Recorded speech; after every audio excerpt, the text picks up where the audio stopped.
The mysterious delivery box. Ethan sat alone at his work desk on Mars Station 12. It was his birthday, but no one remembered. No cake, no calls from Earth, no friends. He had spent the whole day fixing wires and writing reports. The metal walls around him felt colder than usual. As he reached for his hot drink, the door buzzer rang. Confused, he walked over and opened the sliding metal door. No one was there, but in front of him sat a large silver box. It was tall, almost as high as his waist, and glowing softly with a blue light. There was no name, no note, no sound. "What the?" Ethan whispered. He looked left and right. The hallway was empty. He bent down to examine the box. It didn't have any normal locks or buttons, just a glowing panel on the top with a small blinking light. He tapped it. Suddenly, a soft humming sound filled the air. The top of the box opened, slowly like petals of a flower. Mist came out, cold mist, and then he saw her. Inside the box lay a beautiful alien woman. She had soft, smooth purple skin that shimmered under the station lights. Long silver hair flowed behind her like liquid metal. Her arms were folded over her chest, and a thin silver cloth wrapped around her body. She wasn't moving. Ethan's heart jumped. Is she alive? He leaned closer, afraid to touch. She looked peaceful, like she was sleeping. On her wrist was a metal bracelet with strange symbols, and just beside her head, a card. To Ethan, from the Zolari Empire, happy birthday. What the hell is this? He whispered. Was this some kind of joke? He looked back at her face. Her lips were slightly open. She looked perfect. Not like a robot. Not a doll. She was real. Suddenly, her eyes opened. Ethan jumped back. Her eyes glowed a soft blue. She blinked, confused, looking at him, then around at the room. Her body shook a little and she tried to sit up but looked too weak. Ethan rushed to her side. No, it's okay. You're safe, he said quickly. He reached out his hand, unsure if she'd understand. She looked at it, then slowly placed her hand in his. It was warm. She tried to speak. Her lips moved, but no sound came. Ethan frowned. Can you talk? She touched her throat and shook her head slowly. Her eyes looked tired, scared. It's okay. You're not in danger, he said gently. He helped her out of the box. She was light, like she hadn't eaten in days. He sat her on his bed and wrapped a blanket around her. I don't know who sent you or why, he said, sitting down across from her. But I'm not going to hurt you. My name's Ethan. She looked at him, then pointed to herself. She opened her mouth again but stayed silent. Are you mute? He asked softly. She didn't answer, only lowered her eyes. Ethan sighed. He got her a bottle of water and placed it in her hands. She stared at it for a long time, then carefully sipped. Her hands trembled. Where did you come from? He asked. Did they send you here as some kind of gift? He felt strange saying it out loud. The idea was ridiculous. No one just sent people like presents. The woman looked at him, then at the silver box, and then turned away. She curled into the blanket, silent, her body shaking. Ethan stood up and paced the room. He tapped into his comms panel and tried to scan the delivery logs, but there was no record of any delivery. Nothing was logged. It was like the box appeared out of thin air. He looked back at the woman. She was now lying on her side, staring at the wall. Something was wrong. Someone had sent her here. But why? Who was she really? And most important of all, what did they expect him to do with her? The alien woman didn't speak the next morning. Ethan found her sitting on the edge of his bed, the silver blanket still wrapped around her like a protective shell. Her eyes were wide and alert, but her lips stayed sealed. She watched him quietly, following every move like she was trying to learn something. Ethan placed a tray of food on the table, some bread, fruit, and water. He stepped back, unsure how she'd react. She stared at the tray for a long time, then slowly walked toward it. Her steps were quiet, graceful. She picked up a piece of fruit, sniffed it, and took a tiny bite. "Good," Ethan said with a smile. "It's safe. Human food. You need energy." She gave no response, but finished the fruit carefully, piece by piece. Ethan sat across from her, trying to study her face. She looked young, maybe in her 20s. Her skin shimmered faintly under the room lights. Her silver hair had strands that glowed, almost like wires. She wasn't like any alien he had seen in the files. She was something new, something rare. He picked up a pen and paper. He drew a stick figure of himself and wrote Ethan underneath. He pointed at the drawing. "Ethan." Then he pointed at himself. "Ethan." She blinked slowly. Then she pointed at him too. "Ethan." His heart skipped. "Yes, Ethan. That's me." She stared at the pen, then took it gently. Her hand trembled as she drew a circle and a small shape beside it. She hesitated, then wrote something that looked like a name. The letters were shaky. It read, Zerai. Ethan read it aloud. "Zerai. That's your name?" She nodded. A strange emotion passed between them, just one name, and the distance felt smaller. For the rest of the day, they used simple drawings and signs. Zerai was a fast learner. She copied his hand movements and even started mimicking how he used tools. Ethan showed her how to say basic, words like food, water, and safe. She repeated them slowly, whispering the sounds like they were new magic. But something stayed off. She would look at the door with fear. Sometimes she flinched at sudden noises or flickering lights. Once, when an alarm sounded in the hallway, she grabbed his arm tightly and hid behind the bed, trembling like a child. That night, Ethan tried to sleep, but he couldn't stop thinking. Where did she come from? Why couldn't she speak before? Who sent her? And why did she look so afraid? He turned over in bed and saw her awake, sitting on the floor with the pen and paper again. Her back was to him and she was writing slowly. He pretended to be asleep, not wanting to scare her. After a while, she stood up and taped the paper to the wall. Then she quietly lay down on the floor and wrapped the blanket around herself. Ethan waited a few minutes, then got up. He walked to the paper on the wall and read the message she had written. The letters were shaky, some backwards, but the words were clear. "Help me. I am not a gift." He stared at it, his chest tightening. She hadn't come to him by choice. This wasn't a birthday surprise. This was a cry for help. The next day, Ethan avoided the station guards. He kept Zerai hidden inside his room and blocked the door logs. He began searching the station network for clues, alien delivery ships, Solari records, anything. But there was nothing. No one had seen the box arrive. No sensors had picked up a ship. It was like she had been teleported straight into his life. Zerai grew more relaxed around him. She smiled now, a soft and gentle smile that made Ethan forget he was on a cold metal space station. She followed him as he worked, quietly helping with small tasks. She seemed to love light and warm water. She often stood near the window, watching Mars' red sands like she was dreaming of something far away. He taught her how to use the communicator and voice AI, but she rarely spoke. When she did, her voice was soft and breathy like the wind, but every time Ethan asked about her past, her home, or why she came here, she looked away, or wrote nothing at all. That night, he found her awake again. She wasn't writing this time. She was staring at the stars through the window. "I'll protect you," Ethan whispered. "Whoever sent you here, they don't own you." Zerai didn't speak, but she reached out slowly, touched his hand, and held it tight. Something in her touch said thank you, but something in her eyes still said, "They're coming for me."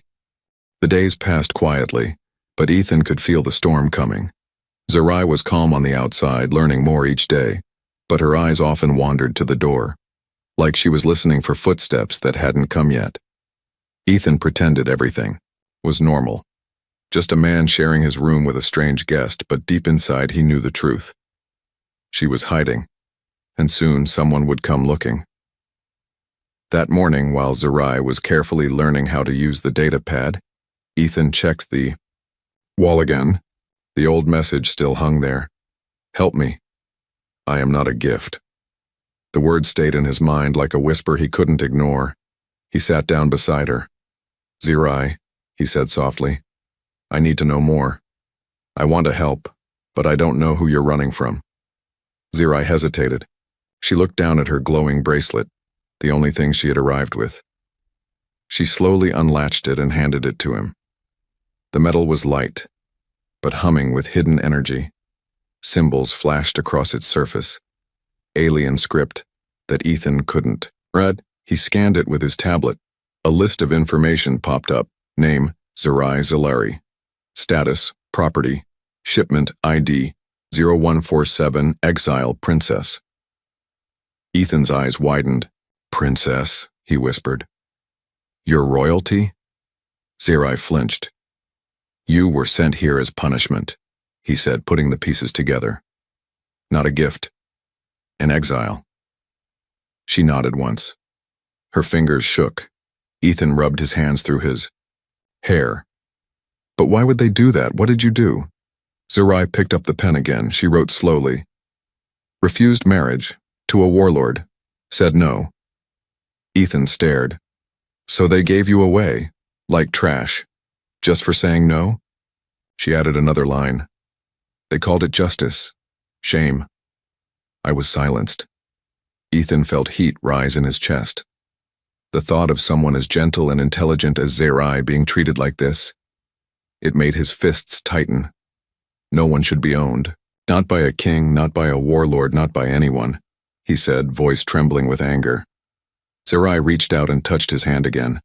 Her eyes looked softer now, but something dark still swirled inside them. Later that evening, Ethan made a decision. He used his clearance to access the Mars station's deep archives. An illegal move, but he had to know more.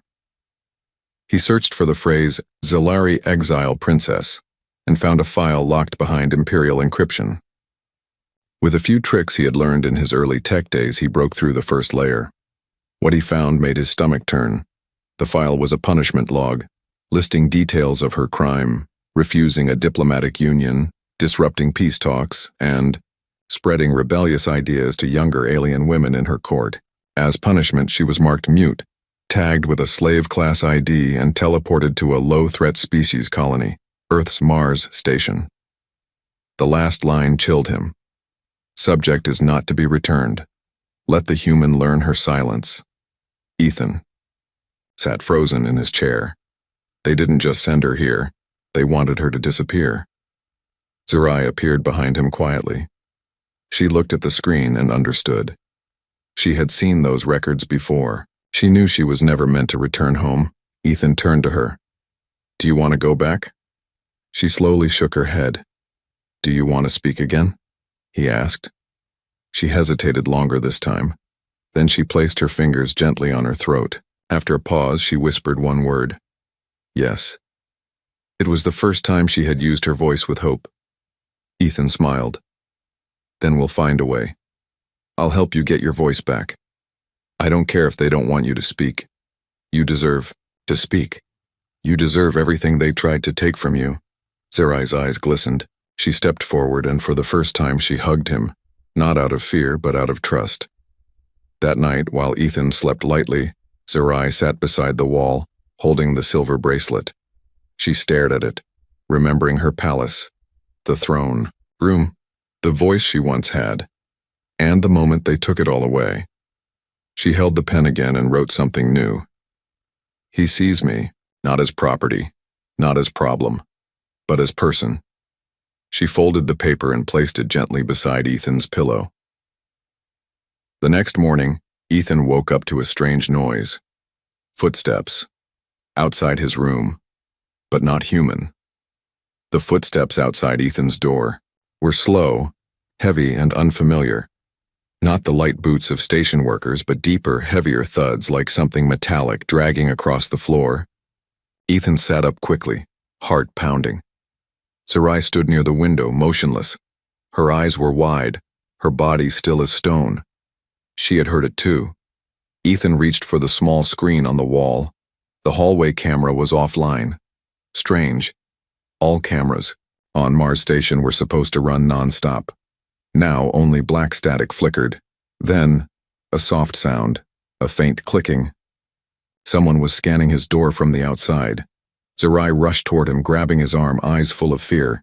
She pointed at the bracelet on the desk, the one that once marked her as property. Ethan understood at once. "They're here," he whispered. They tracked it. He grabbed the bracelet, opened the maintenance panel on the wall and stuffed it deep inside the wiring before sealing it shut. Then he turned to Zerai. "Stay calm. I'll handle this." The door buzzed. "Ethan Cade," a cold voice called, through the speaker. "This is Security Division 3. Open the door." Ethan pressed the intercom. "There must be a mistake. I didn't call security." "This is not a routine visit," the voice replied. "Open the door immediately, or we override." Ethan glanced at Zerai. She was trembling. Not from the cold, but from recognition. She had heard that voice before. He pressed the manual lock and stepped back. "I won't let them take you," he whispered. Seconds later, the door hissed open. 2 tall figures entered. They weren't human. Their faces were hidden behind silver masks and their armor shimmered like liquid metal. On their shoulders was a symbol, an X made of stars. Ethan had seen it before, in the file, the seal of the Zilari Royal Guard. Without speaking, the first guard scanned the room. His eyes paused on Zerai. The second one pulled out a glowing rod, a containment baton. Ethan stepped in front of her.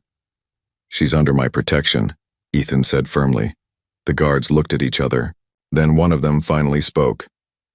"This female was sent here under Imperial exile code. She does not have the right to seek protection. She is property." Ethan's jaw clenched. "Not here, she isn't." "You are interfering with Zilari law," the guard replied coldly. "You have 5 seconds to stand down." Ethan didn't move. Zerai suddenly stepped forward, holding a datapad. She tapped the screen, pulling up the translation function Ethan had taught her. She typed slowly, then pressed play. A soft voice from the device spoke. "I am not property. I am not a gift. I am a person." The guards paused. Ethan smiled. "She just said more than your empire ever let her." The first guard raised his baton. "Final warning." But then, something unexpected happened. Zerai's body began to glow. Not brightly, but softly. Her skin shimmered with pale light. The air around her rippled. Ethan stepped back, eyes wide. The guards froze. She raised her hand and a small orb of energy formed at her palm. Blue, gentle, controlled. "I didn't know you could do that," Ethan whispered. She didn't look at him. She was focused, calm. The guards raised their weapons, but before they could strike, the energy from her palm spread into the floor like mist, turning solid metal into glass like ice beneath their boots. One slipped. The other dropped his weapon. Ethan grabbed Zerai's hand. "Come on!" They ran through the hallway. Station lights flickered. Alarms screamed, but no one else came. The security system had been disabled. This wasn't a public arrest. This was a quiet retrieval mission. They wanted her taken silently, without questions. They raced toward the engineering bay. Ethan swiped his access card, opened the hatch, and pulled her inside. "We can't stay here anymore," he said, breathless. "I'm not letting them take you back. Never." Zerai looked at him and nodded. Together they entered the small transport pod hidden behind the engineering storage. It wasn't fast, but it was undetectable, designed to move between surface bunkers without showing up on main sensors. Ethan started the system. As the pod lifted, he looked back through the small window. He could still see the guards standing in the hallway watching. Zerai touched his arm. When he turned, she pointed at his chest. Then slowly, with trembling lips, she whispered 2 words. Not through a translator, but with her real voice. "Thank you." It was the clearest sound he had ever heard. And in that moment, Ethan knew. She hadn't come to him for safety. She had come for freedom. The small transport pod shook as it sped across the cold surface of Mars. Ethan kept one hand on the control panel and the other close to Zerai, who sat beside him, her silver hair glowing softly in the dim light. Outside, red dust swept over, the window like a storm trying to bury them. Inside, silence. A heavy silence filled with fear, and something else, something new between them. They didn't speak. Words weren't needed. She had spoken once, and that was enough. Her whisper, "Thank you," still echoed in Ethan's ears. It wasn't just gratitude, it was trust, and trust meant risk. Zerai gripped his arm as a loud beep echoed from the screen. A sensor alert. A ship was following them. Ethan's heart dropped. He tapped the monitor. The radar showed a dark shadow above them, cloaked, but visible to close range. Scan. The Zalari ship, they had found the pod. The guards weren't giving up. "We need to hide," he muttered. "We'll never outrun a cloaked ship in this thing." Zerai looked at the screen, then pointed south. Her finger traced the shape of a ridge, a line of rocky canyons known as the sleeping spires, miles of natural tunnels. Ethan had studied them once during training. No satellite signal could pass through that maze. He adjusted the controls and aimed for the ridge. Behind them, the shadow moved faster. The pod dipped low, skimming over the red sands, kicking up clouds of dust. Wind slammed against the windows. The small engine roared in protest, but Ethan pushed it harder. The Zalari weren't firing yet, but he could feel their pressure building. They wanted her back, not dead, just gone. The ridge appeared like sharp teeth in the distance, jagged black rocks rising from the desert like a broken crown. Ethan spotted a narrow gap, a tunnel wide enough to fit the pod if he aimed just right. "Hold on," he yelled. Zerai grabbed the straps and braced herself. The pod shot forward and slipped into the canyon with inches to spare. Rocks scraped the sides, but they made it in. The moment they entered, the radar went silent. The walls around them blocked all signals. The ship above couldn't track them now. The pod slowed as Ethan navigated the twisting paths. The lights dimmed. Red emergency glow lit the inside. Zerai looked around, then turned to him with wide, cautious eyes. "We'll stay here," Ethan said, breathing hard. "Hide in the caves until they leave. It's not perfect, but it's something." They found a narrow ledge deep in the canyon where the pod could land safely and remain hidden under stone. Ethan opened the hatch. Cold wind rushed in. Zerai stepped out first. Her bare feet touched the red dust and she closed her eyes, breathing in the quiet. For the first time since she arrived, she looked at peace. Ethan grabbed supplies, blankets, food packs, a heat lamp, and followed her into the shadows. They found a small natural cave, dry and protected. As they settled in, he lit the lamp. Soft warmth filled the space. Zerai sat close, wrapping the blanket around her shoulders. She picked up the datapad and began drawing. A smooth shape like a bird, wings outstretched, flying over a planet. Ethan leaned closer. "What's that?" he asked. She typed beside the drawing. "A tale from my home. A woman flew to another world to find her voice." He smiled. "That sounds familiar." Zerai didn't smile back. She looked at him and typed again. But in the story, the voice was stolen again. Ethan reached out and touched her hand gently. Not this time. Outside, the wind howled through the canyon like distant voices crying. The night grew cold. But inside that cave, something warm began to grow, stronger than fear, louder than silence. They shared stories using drawings, simple words, and moments of quiet understanding. Ethan learned about her world, the royal courts, the strict laws, the heavy chains hidden beneath golden clothes. Zerai had lived in a palace but never tasted freedom. She had been praised, dressed, and ordered like a tool. And when she resisted, they erased her voice and cast her away. Now she was here, on a dry red planet in a rocky cave, with a human who had no crown, no power, but who listened. Zirai pointed at her throat and whispered again. Just one word, softly. Free. Ethan's eyes burned, not from the dust, but from something deeper. He looked out of the cave up at the stars. They'll come again, he said. Next time, stronger. Zirai nodded. She understood, but she didn't look scared. She looked ready. The next morning, silence wrapped the canyon like a blanket. The wind had stopped. Even the dust seemed to wait.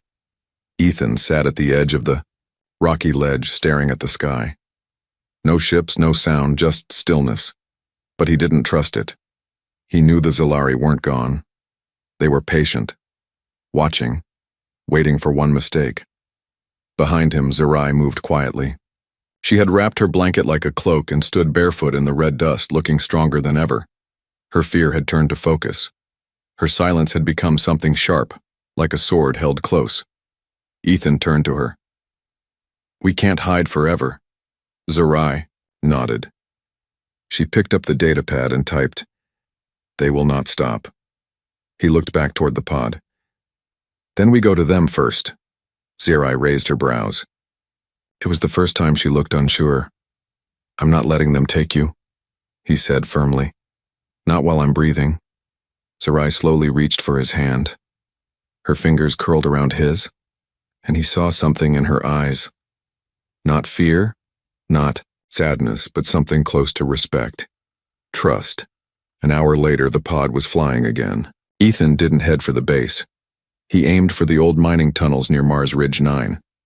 That place had been abandoned for years, but Ethan had worked there once. Deep inside those caves, beneath the rock, was a hidden communications chamber, once used for secret testing. It had a long-range relay system that could send signals past Zalari jammers. We'll call for help, he said. Not from Earth, not from Mars Command, from someone the Zalari fear. Zirai tilted her head. The Garlock Union, Ethan said. Enemies of the Zalari Empire. They don't care about human, but they hate the people who sent you here. Zirai's eyes widened. She tapped the pad. If they answer, I will be hunted forever. Ethan looked at her. You already are. They reached the mining entrance just as the sun began to rise over the Martian sky. The orange glow stretched across the rocks like fire. They entered the dark tunnel, guiding the pod into the old shafts until the walls swallowed all light. Inside, the air was still, thick with old metal dust and silence. Ethan powered the pod down and pulled open the hidden panel in the wall. Behind it, wires and switches blinked faintly. Still working. He smiled. We can reach them from here. Zirai sat beside him as he connected the relay. A small screen lit up. Ethan entered an old code, one not used in years, passed through whispers and warnings. It pinged once. Then again, finally, connection established. A voice crackled through the speaker. Unknown relay. State identity. Ethan leaned forward. Human engineer, Ethan Cade. I'm with an escaped exile of the Zalari Empire. She seeks protection. Silence. Then, static. Then a new voice. Cold, deep, powerful. Speak the exile's name. Zirai stepped forward. She placed her hand on the pad and typed, Zirai Zalari, daughter of Empress Thalia, betrayed by my own blood. A long pause. Then the voice returned, sharper this time. We know her. She once spoke in our court. We believed her dead. Ethan glanced at Zirai. She looked down, remembering. Can you protect her? Ethan asked. The voice replied, We can, but there will be war. Ethan looked at her again. Zirai, if we do this, your people will come with weapons. This won't just be about you anymore. She didn't blink. She typed just 3 words. Then, let them. Suddenly alarms blared. Ethan turned to the pod's scanner. A ship had entered the tunnel fast. Too fast. They found us. Zirai jumped up. She didn't run. She turned to the panel and typed something quickly, sending a last message through the channel. The cave wall exploded.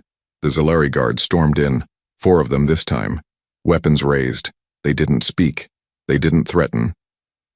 They were here to take. Ethan stood in front of her. "You're not getting her." One of the guards raised a pulse cannon. But before he could fire, light exploded from behind Ethan.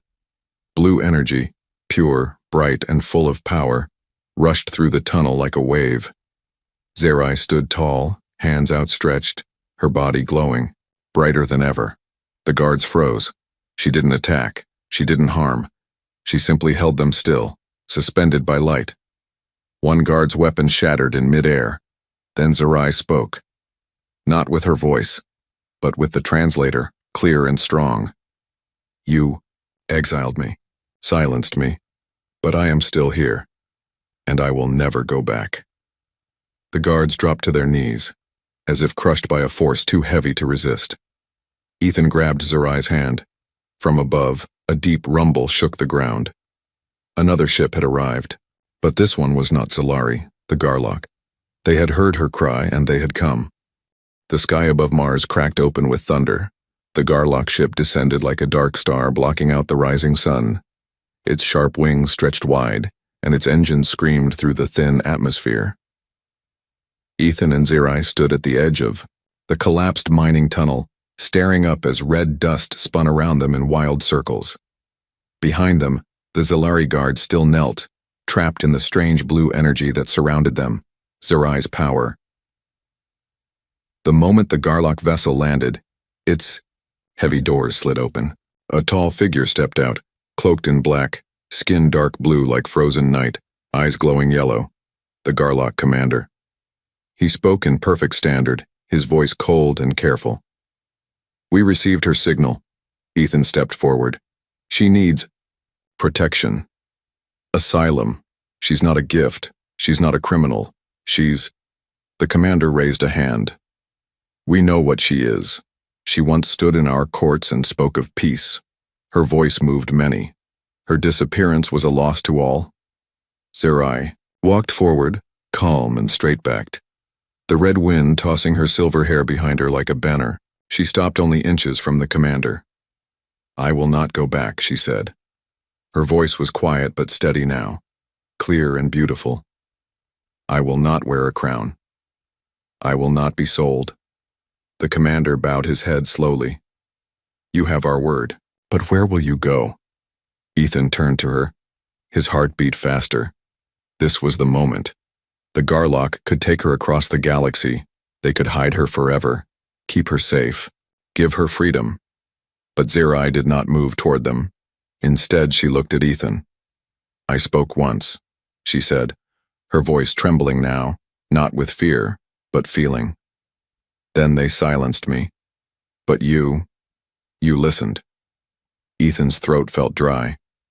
"You don't owe me anything." She shook her head. "I know, but I choose." He blinked. "Choose what?" She took his hand. "I choose to stay." The Garlock commander raised one brow. "You would stay on a mining planet? With a man who owns no power, no rank?" Zerai turned to him, her hand still in Ethan's. "He gave me more than any empire. He gave me a name without chains." Ethan's voice cracked. "Zerai, if you stay, they'll never stop. The Zalari might come again. I can't fight them alone." She looked into his eyes. "We won't be alone. Not anymore." Behind them, the captured guard struggled. One of them managed to speak through the pressure holding him down. "You think they'll let this go? You betrayed blood. You'll bring war." Zerai walked up to him, slowly, and knelt beside him. "I am not your blood anymore," she whispered. "I am my own." The Garlock commander smiled faintly. "Then let them come. We enjoy war." He nodded to his crew. "Take the message to the Empire. Tell them the exile chose her path, and she is no longer alone." His ship lifted moments, later leaving behind only silence. Zerai and Ethan stood on the rocks side by side watching the sky. The days that followed were not easy. The station leadership asked questions. Ethan was demoted for unauthorized use of comm systems, but many workers whispered that he had done something brave. The Zalari filed complaints, but the Garlock Union stood behind Zerai's protection, and no war broke out. Not yet. Zerai stayed in Ethan's quarters, not because she had to, but because she wanted to. She fixed broken circuits, learned the language better each day, and spoke more freely, sometimes even laughing, softly, but real. One night as they watched the stars from the small window, Ethan turned to her. "Do you miss your world?" Zerai thought for a moment, then shook her head. "I miss the sky," she said, "but not the cage beneath it." Ethan smiled. "Well, Mars has plenty of sky. It's just a little dusty." She leaned her head on his shoulder. "I like the dust," she whispered. He laughed, gentle and warm. "Then I guess we'll make a life in it." Outside, the red planet kept spinning, silent and strange. But inside that tiny room on Station 12, two hearts beat in rhythm, not because they had to, but because they chose to. She had been sent as a silent gift. Now, she was no one's property, no one's prisoner. She was just Zerai, and she was finally free.